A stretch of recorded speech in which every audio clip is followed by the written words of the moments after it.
অথচ 12ই রবিউল আউয়ালে আমার নবী তো দুনিয়া থেকে বিদায় হয়ে গেছে। আমরা দুঃখ না কইরা জশ্নে জুলুস আনন্দ করি কেন? এখন সেটার জবাব সাধারণ পাবলিক দিতে পারে না। আসলেই তো কথাটা সঠিক। যেই তারিখে নবী দুনিয়াতে এসেছেন, এই তারিখে নবী দুনিয়া থেকে বিদায় হয়েছেন, তাই লিখে আমরা দুঃখ না কইরা আমরা আনন্দ মিছিল করি কেন? এটার জবাব কি দিবেন? শুইনা যান। এইটার জবাব দিবেন যে আমার নবীর হাদিস মুবারক, আমার নবী আপনার নবী বলেছেন, আমার নবীর হায়াতের জিন্দেগি, আমি নবী দুনিয়াতে থাকা যেমন তোমাদের জন্য রহমত, আমি দুনিয়া থেকে চলে যাওয়াটাও কবরবাসীর জন্য রহমত। জোরে কোন সুবহানাল্লাহ। আমি নবী দুনিয়ায় থাকাও তোমাদের জন্য রহমত, দুনিয়া থেকে চলে যাওয়াটাও কবরবাসীর জন্য রহমত।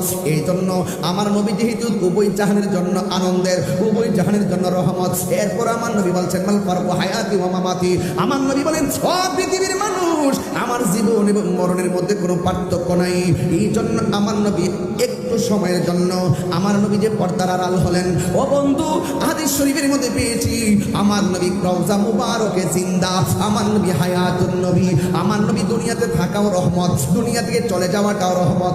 এই জন্য আমরা আনন্দ করি, দুঃখ করি না, কারণ আমার নবী যা খবর দিয়ে গেছে সব নিয়ামতের খবর, আর নিয়ামত পেলে আনন্দ করতে হবে। এটা হলো একমাত্র আমার মাওলার সিদ্ধান্ত। কথা বলেন ঠিক কিনা? এরপরে এটা নয় 3 দিনের বেশি সুখ করা যায় না। 1500 বছর পরে মৌলবীরা পাবলিকরে সুখের সংজ্ঞা দিতে আসে।